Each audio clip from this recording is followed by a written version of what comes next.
हाँ, तो मैं आपको पूरा बेसिक कॉन्सेप्ट इस चार्ट के थ्रू दे दे रहा हूँ, ठीक है ना। तो इस चार्ट को आप बना लेना, पहले इस चार्ट को बना लेना, ठीक है ना। पूरा इस चार्ट को आप कॉपी कर लो। मैं पूरा एक बार चार्ट पूरा दिखा दे रहा हूँ आपको, ठीक है ना। ये देख लो, स्क्रीनशॉट लेते जाओ और देखते जाओ क्या क्या है इस चार्ट में, ठीक।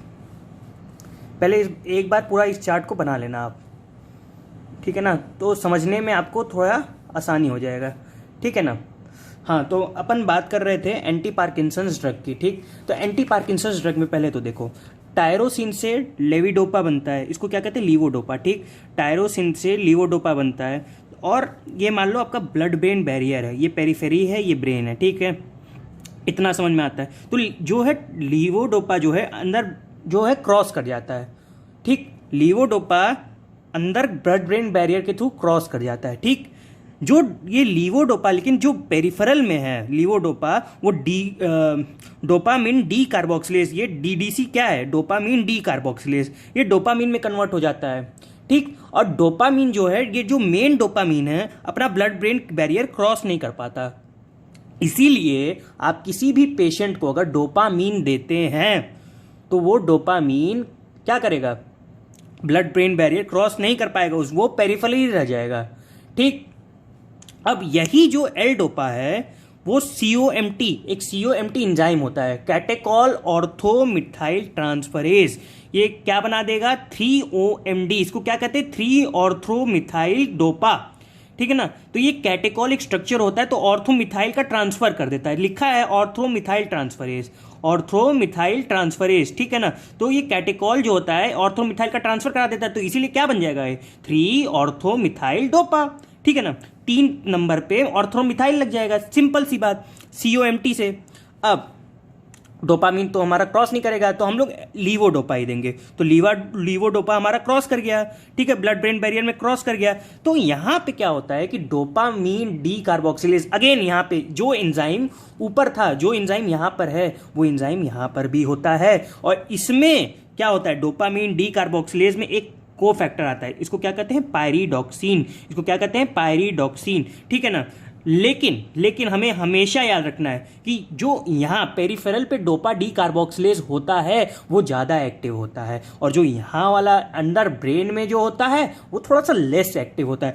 लेस एक्टिव मतलब बहुत लेस एक्टिव होता है, थोड़ा नहीं, थोड़ा सा मैंने गलत बोल दिया, बहुत कम काम करता है। अगर यहाँ पे 100 लीवोडोपा होंगे तो यहाँ वाले डोपा डी कार्बोक्सिलेज के कारण यहाँ 98-99 बनेंगे, और यहाँ केवल 1-2 अंदर जाएंगे, ठीक है ना।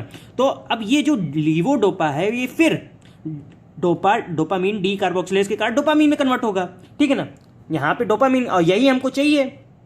अब जो ये डोपामिन है, ये डोपामिन अगेन ये टूटेगा, ये किस में टूटेगा, माओ बी के कारण डोपैक में टूटेगा। माओ क्या है, मोनोअमीन ऑक्सीडेज बी, इसके 2 तरह के माओ होते हैं, एक माओ ए होता है, एक माओ बी होता है। माओ ए सब जगह होता है, सारी जगह, सब चीज़ों को मेटाबोलाइज करेगा, सब चीज़ों को मेटाबोलाइज करेगा और सारी जगह पाया जाता है। माओ बी केवल ब्रेन में होता है, और वो केवल किसको मेटाबोलाइज करता है, डोपामीन को। इस चीज़ को भी याद रखना, ठीक है ना। तो ये COMT के कारण ये किस में कन्वर्ट होगा, 3-मेथॉक्सीटायरामाइन। अब ये कन्वर्जेंस थोड़े से, ये जो कन्वर्जेंस के नाम है ये उतने इंपॉर्टेंट नहीं है, लेकिन फिर भी इसको याद रखो, कोई भी एग्जामिनर आपसे पूछ सकता है, ठीक है।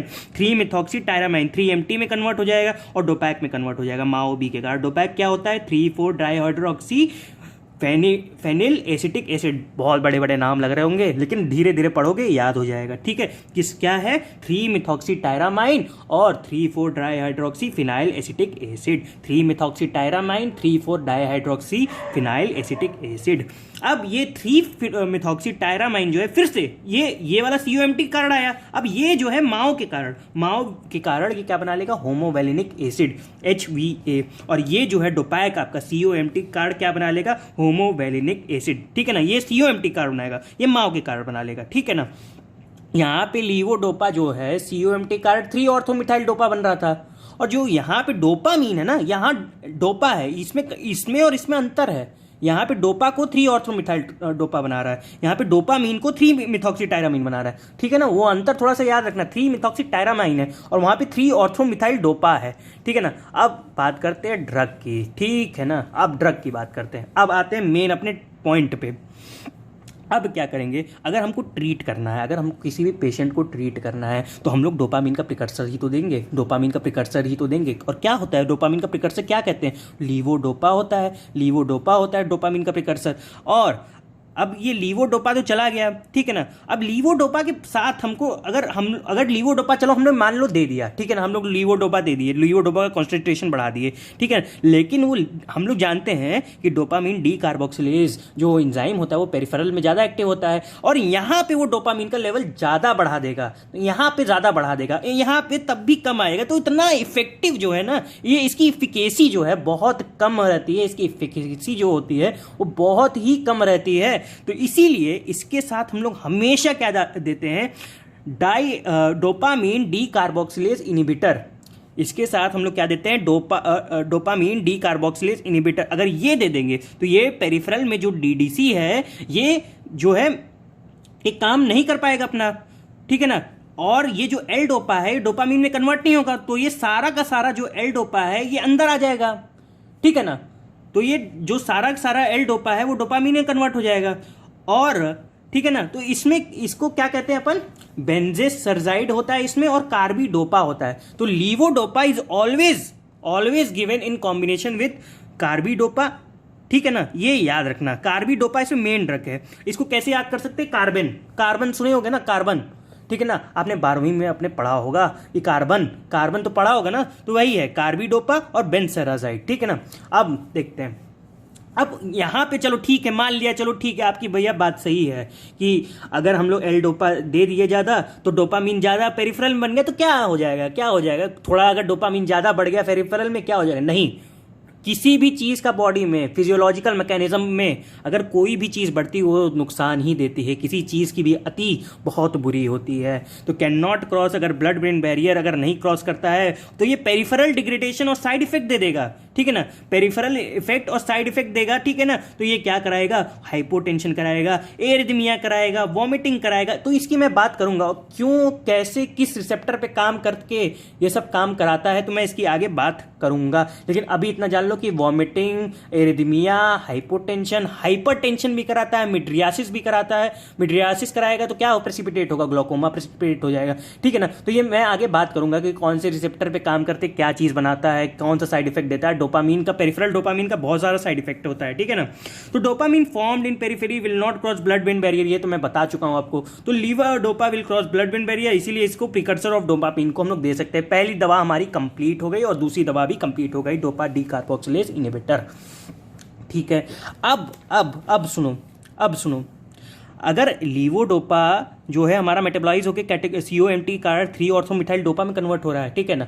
अगर हम इसका इनिबिटर दे दिए, COMT का इनिबिटर दे दिए, तो लीवोडोपा ज़्यादा हो जाएगा, ठीक है ना। और COMT का इनिबिटर कौन से होते हैं, एंटाकापोन और टोल्काकापोन। और इसको कैसे याद करेंगे, टोलेंट,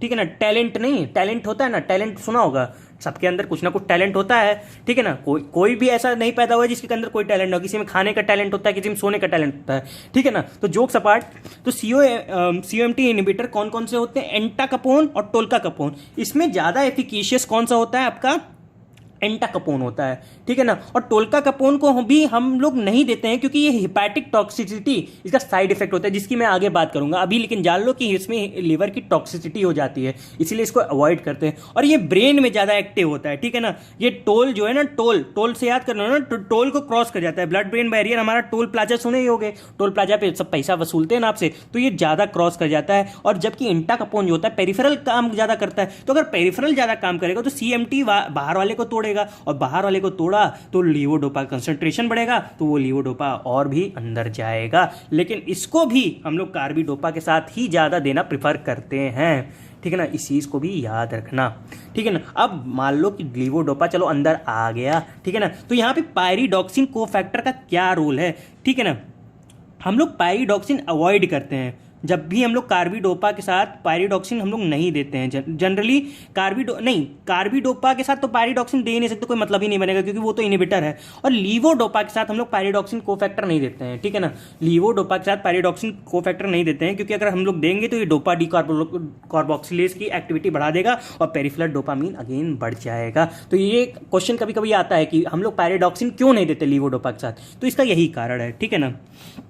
अब हम लोग अंदर आ गए, ठीक है, ब्रेन के अंदर आ गए, हम लोग ब्रेन के अंदर पहुंच गए, ठीक है ना। हम ब्रेन के अंदर पहुंच गए, बाहर वाली चीज़ें देख ले, ब्रेन के अंदर की भी चीज़ें देख लेते हैं यार, ब्रेन के अंदर क्या होता है। अब देखो, ठीक है ना, अब ये डोपामीन क्या करेगा, पहले तो डोपामीन रिसेप्टर पे काम कर सकता है, ठीक है। ये डायरेक्ट डोपामीन हमारा बन गया, डोपामीन रिसेप्टर पे काम किया, हमारा पार्किंसोनिज्म के जो हमारे सिम्टम्स है वो ठीक हो गए, ठीक है ना। कौन कौन से सिम्टम्स हैं आपको पता है, rigidity, tremor, festinated gait, mask like facies, ये सब आपको पता है यार, ये सब बताने की जरूरत तो है नहीं। तो इंक्रीज क्या करता है, अगर हम लोग क्या करें, ऐसी कौन सी दवाई दे दें जो इंक्रीज करवा दे डोपामीन की अवेलेबिलिटी को इसके रिसेप्टर पे, तो वो कौन सी होती है, अमंटाडीन। अमंटाडीन उसको कहते हैं, अमंटाडीन, ये आपको आगे मैं बताऊंगा। अमंटाडीन का बहुत अच्छी दवाई है, ठीक है ना। लेकिन ये ड्रग ऑफ चॉइस नहीं है, ड्रग ऑफ चॉइस कुछ और है, ये एंटीवायरल ड्रग है। इसको इन्फ्लुएंजा, ये एक तरह की एंटीवायरल ड्रग है, इसको अभी याद कर लो, ठीक है ना। ये एंटीवायरल ड्रग है, ठीक है ना। और इसको इन्फ्लुएंजा में हम लोग देते हैं, इन्फ्लुएंजा ए वायरस में, ठीक है ना,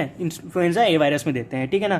तो ये याद कर लेना कि एंटीवायरल है यहाँ पे। लेकिन हम लोग ये क्या करवाता है कि डोपामीन की अवेलेबिलिटी को ये भी बढ़ाता है, ये वेसिकल से, ये क्या करवाता है, वेसिकुलर रिलीज। जो हमारा डोपामीन है वो न्यूरॉन के वेसिकल में स्टोर होता है, तो ये वेसिकल से ये डोपामीन को निकलवाता है। इसका मैकेनिज्म ऑफ एक्शन ये है कि ये वेसिकुलर रिलीज ऑफ वेसिकल मतलब समझ रहे हो, जो वो बन जाता है, गोला सा नहीं बन जाता, गोला सा जिसमें वेसाइकल तो जानते ही हो गए यार, तुम लोग फिजियोलॉजी पढ़े हो यार, इसका मैं डेफिनेशन पर्टिकुलर तो नहीं बताऊंगा।